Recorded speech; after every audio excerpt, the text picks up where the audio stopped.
Welcome to the United Stand. Jose Mourinho has branded his critics brainless as he fights back yet again. He's had more battles than somebody who's had a lot of battles, that man, hasn't he? And he keeps fighting them back. He will not sit down. Will Mourinho out as sit down? Because Jose's not going to sit down. Alexis Sanchez, is he the next Angel Di Maria or the next Robin Van Persie? We'll be talking about that. Big injury news as well. Good, positive injury news, and potentially two players that could be thrown out of Manchester United this summer. I don't think that's going to please many people as well. And also, finally at last, we've got the winner of the tracksuit top, which we'll be giving out as well. So drop a like, get involved and have your say. But let's start off with Jose Mourinho. International break, but no break for Jose Mourinho. He's still coming out. He will not have it. There's never any blame with Mourinho. I've told you this before. Whether you like him or not, he is the man for Manchester United, who will never, ever put any blame on himself. So, what has he come out and said? He's come out and said words to the effect of that any person with a brain or common sense can see we are in transition. Transitions with trophies is very good, and we are in a good place. So, if you are if you're a critic of Jose Mourinho, you're effectively brainless and you've got no common sense.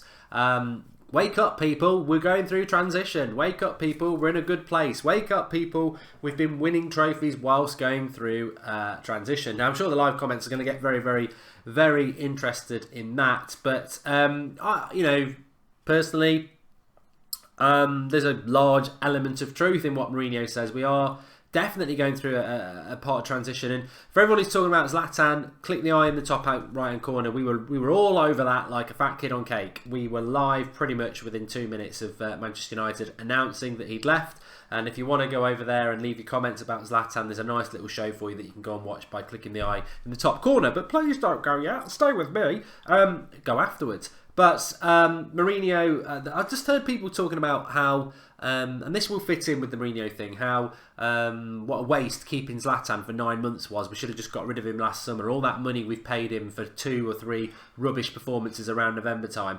And I was stunned by the sort of shallowness of those sort of comments from those sort of United fans saying that, because all right, we've played Zlatan 9 months, and I think it was a risk worth taking. What if he got back to what he was like at the start, and we got him back at Christmas, and we'd have had proper Zlatan for a few months? It didn't work out. It was well worth taking that risk as far as I'm concerned. But Zlatan's wages for 9 months is pitiful compared to the millions and millions and millions and millions and millions of pounds we had to pay to get rid of people like David Moyes and Van Gaal. We sacked them, and because we sacked them, we paid them millions. So I'm not having that with Zlatan, but it fits in nicely with Mourinho that, yeah, we paid Van Gaal and Moyes millions and millions and millions, but they also made a bloody mess of it, didn't they? Absolutely made a mess of our club, and Mourinho's come in after that mess. And of course, it's not even year 2 yet. There's got to be a transitional period. Now, of course, the big elephant in the room is not selling Fellaini. It is the fact that Mourinho comes out and says, well, you're brainless and you've got no common sense if you don't realise we're going through a transition, and we're in a good place and we're winning trophies through that transition. All that is absolutely spot on. I think even the most ardent Mourinho outer would agree with the fact that there is progress, there is transition, and we are winning trophies and we're competing for trophies through that transitional period. I think where the issue comes up is the style of football, which just keeps getting ignored. And we had it all last week with the response to Sevilla, and he did say something along the lines of, as well, I understand why there's disappointment about the Sevilla result, but that's it. I don't understand any other disappointment, which is quite a big statement from Mourinho as well. So he says, I empathise with the disappointment from the Sevilla loss in the Champions League, but nothing else. So again, very defiant, very digging his heels in, like he was last week, like he was with, do you think Sevilla players don't play for my team?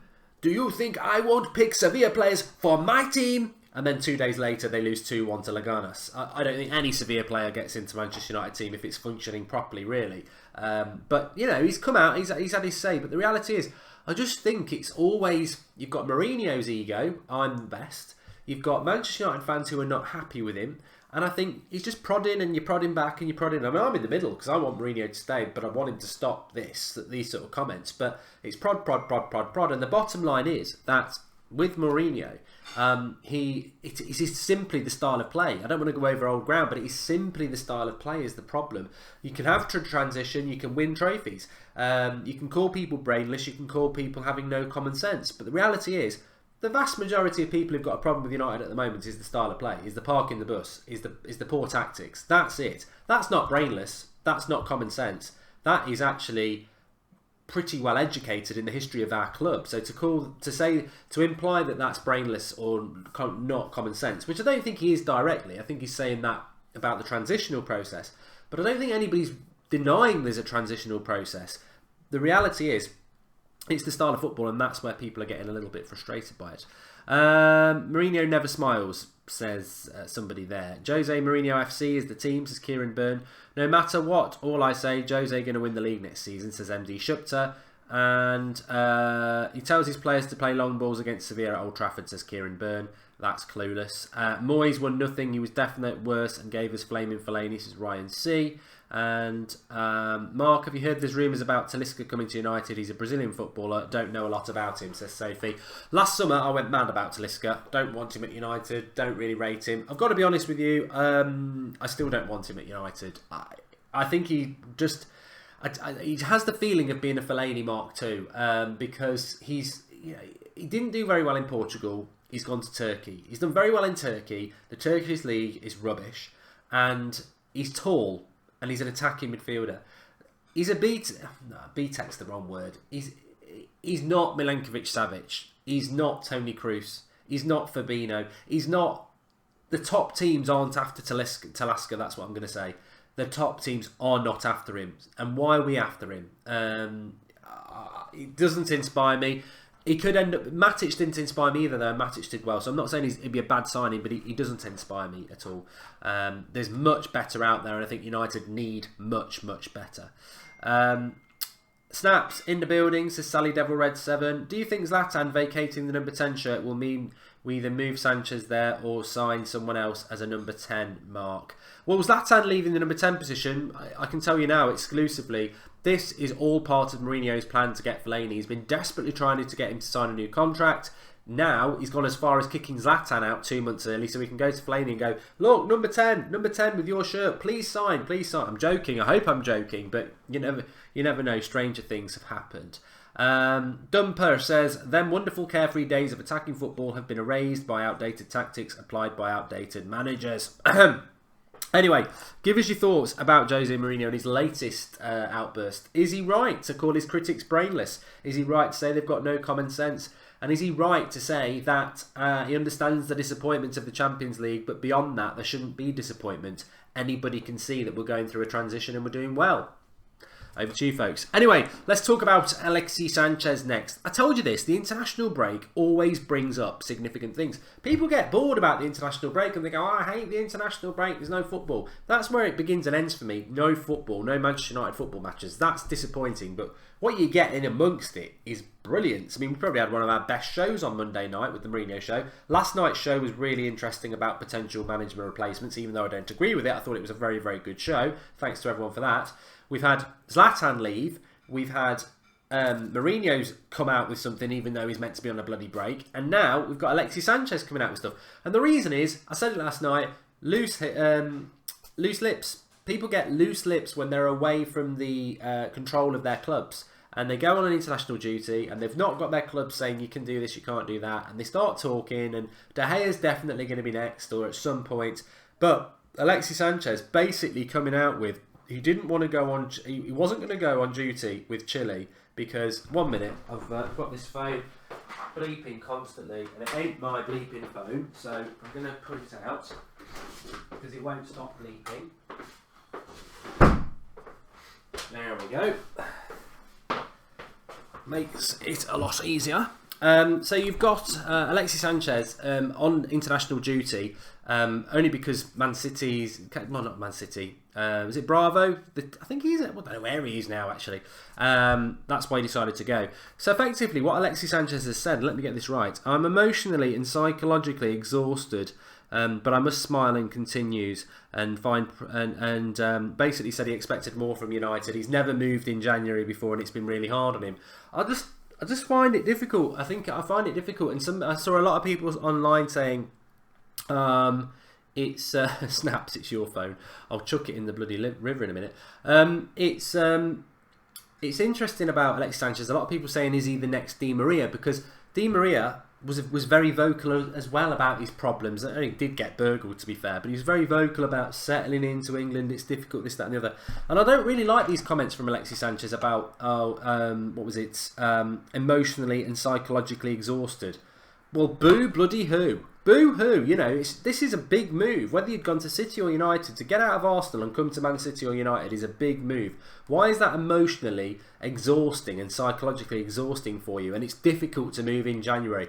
You're on, reportedly, and I do that because I don't believe it, but you're on reportedly £500,000 a year, playing at one of the biggest clubs in the world. You've been absolutely accommodated to the extent that you've actually taken one of our best players' position and been shoehorned into the team. You've delivered very little in that time, and you're emotionally exhausted. Oh, sorry, I've got no sympathy for you. I've got zero sympathy. Unless there's some massive personal issue that's not in the public domain, I haven't got any sympathy for Alexis Sanchez. This should be an opportunity that at his age, at a big, big club, he's grasping with both hands and doing better, and I don't want to hear boo-hoo. I haven't got much sympathy for any professional footballer in the Premier League because they're earning bloody thousands and millions of pounds.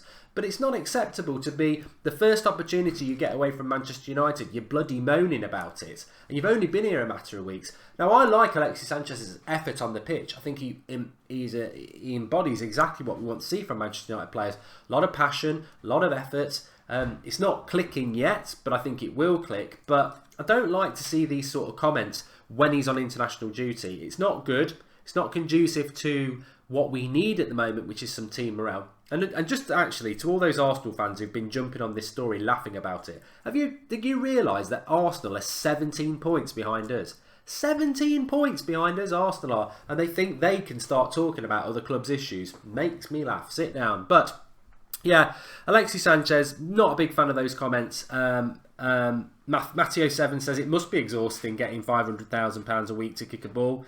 Mark, Sanchez will be judged on next season. Fresh new season, he will be up for the title, says Salim Hussein. I don't like the comments from Sanchez, but I still think he needs time to adapt to the players and Jose's tactics. That's from Sophie again. Very, very good points. Of course, January's not easy. I remember Vidic and Evra signing it, but nothing really happened. And January signings can be quite difficult. I totally agree with that. But keep your mouth shut and stop talking about being hard done by, because it's not going to wash with Manchester United fans. It just won't. I think Alexi is exhausted because he was dragged through a rubbish transfer saga, says Stephen Drizaldi. Raked over the coals for a false fee, and he's not playing as well as he expects of himself. I think that's spot on. I think a lot of the pressure is coming from himself. Is he going to be the next Di Maria? I can see the similarities. Straight away with the press. But actually, I think Alexis Sanchez is Premier League proven, as we know. Di Maria wasn't, and Di Maria never really wanted to come to Manchester United. Manchester United just threw a load of money at him. And I know what people are saying. Did Alexis Sanchez want to come to United, or did we just throw a lot of money at him? Well, if we did that, I don't think that's the case. I think Sanchez came to United because he wanted to come to United. If Sanchez came to United for the same reason Di Maria did, because we just chucked a load of money at it, then more fool us for doing that again. Because you end up getting a very good player who's not really committed, who's a bit of a mercenary, and it ends in tears. I don't think we've done that with Sanchez. I agree with those two comments there, that he's just not hit the ground running. He hasn't had a very good season at Arsenal either. I think he just needs to do what he can between now and the end of the season, get a full pre-season in, because Chile aren't in the World Cup, come back fresh and raring to go, understanding what the manager and the Manchester United players are all about. And next season is going to be the season that we see the best of Alexis Sanchez. I agree. Kieran Burns says Sanchez is working hard. As long as he keeps putting it in, his day will come. He needs time to get used to playing with good players again. I agree with that. And how can we finish? Robert Fahy says, how can we finish any transitional phase if Mourinho starts forcing players out the door, which leaves us needing further signings? Thus, the transitional cycle goes round and round. Very, very interesting point that from Robert Fahy. And I can guarantee if Alexi was at City, now, he wouldn't be playing like this, which pains me to say, says LW10. He's not used to this style of play. He's not the only one. Martial, Rashford, Pogba, Lingard, Mata, they're all struggling under this style of play, and hopefully over the next few weeks we'll see a better style of play. Talking of the next few weeks, Ander Herrera back in training, raring to go. He'll be back for the Swansea game. Probably won't get picked, may not even get on the bench, but that's a big positive for me. I don't know what you think about Ander Herrera. I'm a big fan of his. I'm going to put my hands up and say he's not been great this season. He hasn't. But I thought he looked really good in the first leg against Sevilla. What could have been if he'd not got injured. And last season he was our player of the year. If Ander Herrera is fit and raring to go, then that for me is a real positive, because he actually is the one midfielder I would play. He'd be the first name on the sheet, because he's the one midfielder that we've got that's got some real tenacity and speed across the ground in the midfield. Matic, McTominay, Carrick, Fellaini, Pogba, none of them have got it, and Herrera has, and I would just be working tooth and nail to try and get him back anywhere near he was last season. Sorry, I've got a bit of a tickle. And I would. I think if we're going to play a 4-3-3, there's no better fusion midfield three when everyone's playing well of Matic holding it, Herrera to the right and Pogba on the left. Obviously in the summer we're going to have to buy better than that, but if you want three midfielders that are all different but should fuse together really well, you've got Matic who can hold the midfield, he's got the height, he's got the experience, he's got the ability to break up the play.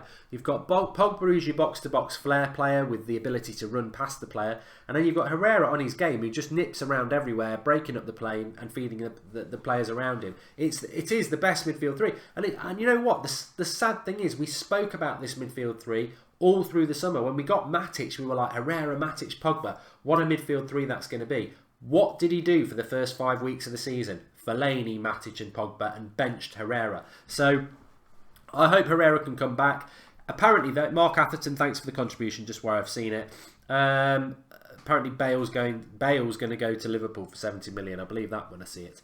Don't forget to drop a like on the video, everybody. Actually, I've forgotten to ask for that. Please do drop a like whilst you're watching. But Christian Mariani says Herrera is the most boring midfielder of all. You clearly aren't watching us, mate. If you can put Herrera as more boring than Marouane Fellaini, then you need to get some excitement in your life. Mourinho will find way to play Lingard and Fellaini. He likes people who run around like madmen, says Lamia Syed.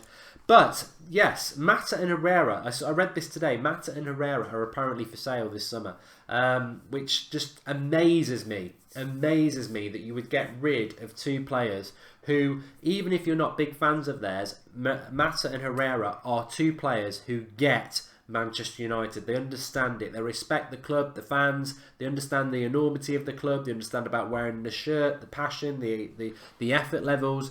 I'll just be disgusted if we let them go. Especially when obviously I am Mourinho and everyone knows that, but there are aspects of him that I just find baffling. And how, if this is true, could you be looking to get rid of Mata and Herrera on one hand, and then on the other be begging someone like Fellaini to stay? It is just ridiculous. Mata and Herrera, and then Fellaini, you're begging that one and you're letting them two go. It's just, that's the United way. That's not the United way. What's our manager doing? Begging the not United way. But we don't know about Mata and Herrera if it's true, but it is in the press.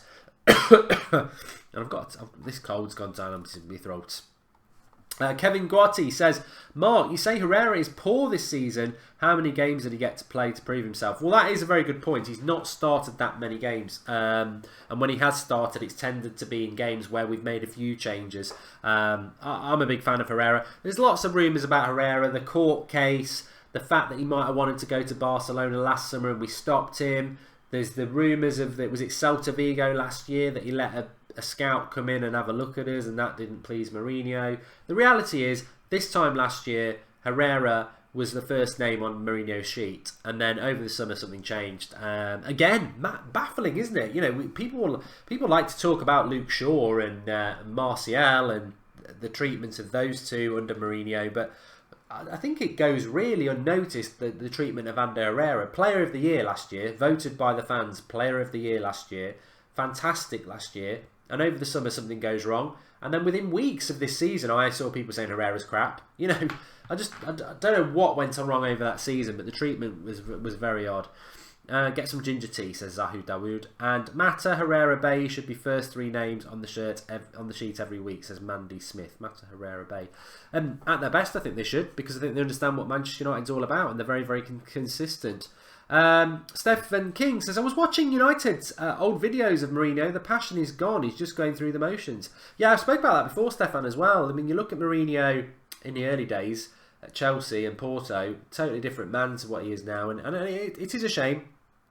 I think he's always been Team Mourinho, but he doesn't demonstrate his love for the club as much as he demonstrates the love for himself at the moment. And I don't know, is he still in love with football, or is it just his job where he earns a lot of money? You know, everybody, you know, I don't know. Interestingly enough, talking about the next Manchester United number 10, I actually saw something today about Jesse Lingard potentially being given it, because that's who Mourinho sees as his number 10. Move on. Anyway, we've got a few. I want to take some of your questions because I haven't done that for a while. It's Everyday Bro. There's no point in buying stars. That's the name of the person. It's Everyday Bro. There's no point in buying stars if Mourinho's going to start Fellaini over them anyway. And I have a feeling Herrera will play after the break, says Shah Hassan. Mark, will we beat Spurs? If not, where are you on Mourinho? Says Matteo7. Well, we've got Swansea at home next Saturday. We'll win that. We've got to win that. You can't not beat them. Man City away then. Man City beat us. They win the title. That's going to be massive. And then I think the week after that we've got Spurs at Wembley in the FA Cup. So, I don't... Look, it's a few weeks away yet. The Man City game will set the tone for the Spurs game. And I don't think we can beat Man City. And I never, ever feel that United can't win a game. But... You have to sit back and understand that what Man City have done this season is colossal, and we're going to their ground and they're going to be playing a game where they can win the title, so they're going to be very pumped up for that, and I think we're in disarray at the moment. So depending on that result, what does that do for your confidence for the Spurs game? You know, if we get beat, it could be a bounce back. If we beat City, you know, the confidence high. Spurs will be favourites. Spurs have been a better footballing team than us this season. But as Mourinho says, there's 18 teams behind us. There's only one ahead of us. And in the next year or so, he wants 19 teams to be behind us. So he's speaking the right talk. And for all this Spurs and Liverpool talk, you don't win anything for playing great football. We all want to play great football, but you don't win anything for it. There's no prize given out for it unless it's the Premier League. And Spurs and Liverpool can go on about what great football they play, and yeah, they do. But you're still below us in the league, and we're nearly in April. If it was November, if it was October, September, I'd say not everyone's played each other yet. But we're approaching April now. There's only about 7 or 8 games left, and you're behind us. So Mourinho is right on that score. But I do think Spurs will be favourites because the phase United are going through at the moment isn't ideal. But anything can happen in the Cup. And the most of it will come down to the team he selects. Is he going to put Sanchez on the left wing, for example? Paul Hancock says we'll win the FA Cup. Spurs will bottle it. We're going to have to beat Chelsea in the final to do that. Spurs and Liverpool haven't spent 300 million though, says T. Dot. The top 4 is the Glazer deal breaker, not the FA Cup. Says, yeah, well, that's right. And I can't even say their name. We are not winning anything either, says Lamia Syed. Second place is not a trophy. Sanchez number 10 and Griezmann 7, says Manchester United.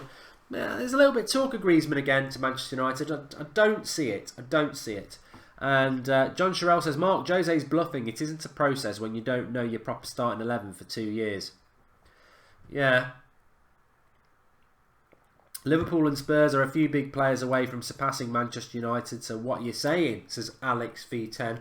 What I'm saying, Alex V10, is that we are above Liverpool and Spurs at the moment, and we will sign big players in the summer. So the reality is, in 5 years' time, if Liverpool and Spurs want to look back to this season and say, oh, we had a great team, I'll just say, sit down, read the Premier League table, where did you finish? And hopefully it'll be below us. What about Savic? Rohan Singard. He's the most important signing for me. Milankovic-Savic would be a very significant signing for Manchester United. Haven't Klopp and Pochettino started from a worse squad position and spent less Mourinho, but at the same better position? Bobby Boom. I disagree with that, Bobby. I disagree with that, Bobby. I think the squad that Mourinho inherited was an absolute disgrace. An absolute disgrace. Liverpool and Spurs are small clubs. So you could argue that Klopp and Pochettino inherited weaker squads. Yeah, probably they did, but I wouldn't say what Mourinho inherited at Manchester United was any good. A kid, Martial was probably our best outfield player, and he was a kid. He was 19. De Gea, our best player by a long way, and our only world-class player, a goalkeeper. A faded Rooney, a finished Carrick. Nothing, Mata, misused Mata. Herrera misused. So Mourinho, when you look at that team that he inherited, an absolute joke. A joke of a team. A lot of money spent on it. Your Blins, your Darmians, your Fellaini's, but not United quality. What did he do in that first summer? Zlatan, who was a success up until the injury. Pogba, well, debatable. Mkhitaryan, flop. Bay, success. So he's come in and he's bought some players, Mourinho. I agree with the transitional process. I think you've got to... Imagine Manchester United were playing good football. Imagine Manchester United were playing good football, right? For a minute. Dream. Oh, I'd love it. But imagine we were playing good football at Manchester United. I still don't think... We wouldn't win the league. We wouldn't win the league. This team is not a Premier League title winning side yet. It's not. And I'll tell you where in a minute. But even if we were playing good football and we're having this chat now, no one would be Mourinho out. They wouldn't be. If we were playing good football and we were in second, and I think if we played good football, we would have beat Sevilla. So we're in the Champions League quarter-final. We're second in the league. We're in the semi-final of the FA Cup. And we're playing good football. Everyone would be happy. We wouldn't be happy with the City situation, but we'd be going, what they've done is unprecedented. Look at how many points they are ahead of us. They've played really good football. Next season, a couple more players, and we go for it. The problem with United is, Mourinho's not speaking about it. The fans are. The problem with United is the football. That's the problem. That's why people aren't happy with Mourinho. It's just the football. It's not about transition, progress, or anything like that. Of course we're in transition. We know that he inherited a bloody disgrace of a squad. And he's done good bits with it. Some of it's worked, some of it happens, but in general he's done good things. He's won us 2 trophies, and this season we've gone from 6th to 2nd at the moment. We've got a good chance of winning the FA Cup. Good, I think. Champions League was a disaster, and he's put his hands up to that. If we were playing good football, everyone would be happy. The reality is, it's the bad football. That's the problem. That's what's causing the problem. You can't argue with the progress. You can't argue with the transition.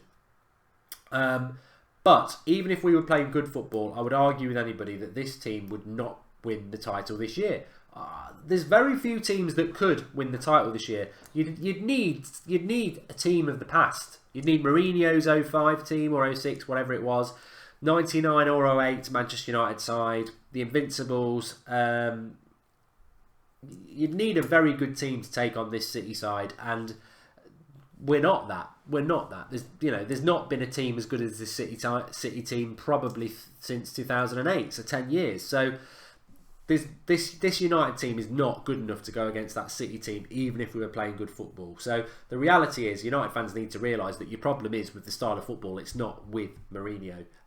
It's not with the process or the progress or the transition. What do we need in our team to make us title winners? Midfield needs sorting out big time. We know that. Left back needs sorting out. You can't keep playing a 33-year-old right winger at left back who's about 5 foot. It just doesn't work. Very soon we're going to need a right back as well, because Valencia can't keep going on forever. We need a partner for Bay, a proper... I mean, very, very quickly, I should have done a show for this, but very, very quickly, we need to retain De Gea. We need an understudy for Valencia, because he's not going to last for much longer. We need a partner for Bay. We may well have it. It could be Rojo. It could be Lindelof. It could be Jones. I don't know what he's going to do. But they need to play every week, so it can't be Jones. We need a left back, a proper left back, to provide balance to the back four. We need midfielders who can play with Matic and Pogba, and we need 2 more options in there. And then up front, I think the strongest part of United's team, ironically, is the weakest part, because we've got 6 players to play in our 4 or 3 front positions, depending on what tactics we play. You've got Rashford, Martial, Lukaku, Sanchez, Lingard, Mata. You've got Chong coming through, but those 6 players for 4 positions, or 3 depending on the formation we play. All 6 of those players are very, very good players in their own right. Some of them more squad players than first teamers, but if you get it right, they are strong. We don't need to buy anybody. That's why Mourinho was on about not buying somebody in January. The problem is we're not setting them free. It's like that quote of Ancelotti: you can make ordinary players look good in an organised team, but you will get exposed in the final three because you've got to have talent and freedom and creativity to express yourselves. Otherwise, you just become very static and sterile. And that's United's strongest point, is the attack. But we need midfielders, 2, we need a left back, we need to sort out the centre-back partnership, and we need an understudy for Vozu Mensah. And then, and only then, do I think we can really start to talk about being title winners for me. Fosu could be Valencia's replacement, says Sophie. And Mark, if Jose is sacked, go for Pochettino, says Vignesh. Leon Bailey, future Ballon d'Or winner, says Anthony Martial. I do like him, yeah. And Sophie for United ladies team, says Mark Atherton. I hope so. Good news about the women's team, actually. Yeah, very, very pleased about it. My daughter's a big Manchester United fan, and you know, at least that option's there now. If she ends up being a footballer, that she can play for the club that she supports. So, £5 million a year is apparently what it's going to cost to run a Manchester United women's team. We are offering Fellaini more than that to stay. You know, perspective. What have you been talking about? I've just got here, says Dream Team. All these players you mentioned, Mark, Jose will apply the same tactics. So, yeah, well, you know, that's an argument in itself, Paul Robinson, isn't it? I'm saying what I think this... If this team was playing, even if this hypothetical situation for me, if this team was playing good football, like Spurs or Liverpool or even City, I still think we need a partner for Bailly, a left back, an understudy for Valencia, 2 midfielders to get anywhere near this City team. That's my point. I think even if we were playing good football this year, we wouldn't be winning the title because this City team's too good. And that's where I feel United need to improve. Smash a like on the video, everyone. It'd be nice to hit 500 likes while we're live. I'm going to give this away now. Sorry, a bit of delay. I've not been that well this last week, and I was meant to do it a couple of days ago. Sharp Classic Manchester United tracksuit. There it is. All somebody had to do was caption the video from Monday where I'll try and recreate the pose. I think I was something like this. Something like that. And some people had to caption it on the live comments. So the winner is... there were some good ones. Sebastian United, I did like yours, but it did mention my other half, so I couldn't go with that. It was something along the lines of when you come home and you catch Fellaini in bed with your missus. Too crude, but it did make me laugh. But Ron Waz, you are the winner. Man City win the treble and Fellaini signs a new... When you get home and find out Man City have won the treble and Fellaini signs a new 5-year contract. I thought that was good. There was a lot of good ones, and we have got more prizes to give away. So make sure you've got you are subscribed to the channel and you've got your bell on, because that was how we sort of did that, so that you knew when we were going live. Talking of which, we're only 13 subscribers short of 209,000 subscribers. So if you haven't subscribed to the United Stand, please click the subscribe button and let's see if we can go past it whilst we are live. What are you doing for the rest of the night, Mark? I'm going to go. Tell you what I'm going to do tonight. I'm going to watch a classic. A classic. It's called Once Upon a Time in America with Robert De Niro. I used to watch a lot of films between the age of about 12 and 17. I haven't watched it in quite a while. So it's on Amazon Prime and it's free. And I'm going to watch it. It was either that or Fight Club. So I'm going to watch a classic tonight. Who was the manager chosen? Says Ricardo Gomez. Good point, Ricardo. We can find that out right now. Let's do it. Do it. A lot of views on that. 46,000 people watched that. So if you have not watched it, really good video that was. But I can tell you without further ado, the last night's voting by people were 15% voted for Ancelotti, 11% went for Allegri, 40% went for Pochettino, 18% went for Class of 92, 13% went for other. So a landslide victory for Pochettino, really. 40%. The closest one behind him was Class of 92 with 18. It's interesting, isn't it? Obviously, it's not interesting to me. I only did the show because you lot wanted me to, but I was happy to do it, and I think, you know, it just shows that this channel, what this channel's all about, really. We won't dodge the big topics if you want to talk about it. Fantastic show last night, says Kieran Bone. Yeah, I did really enjoy it. Kieran.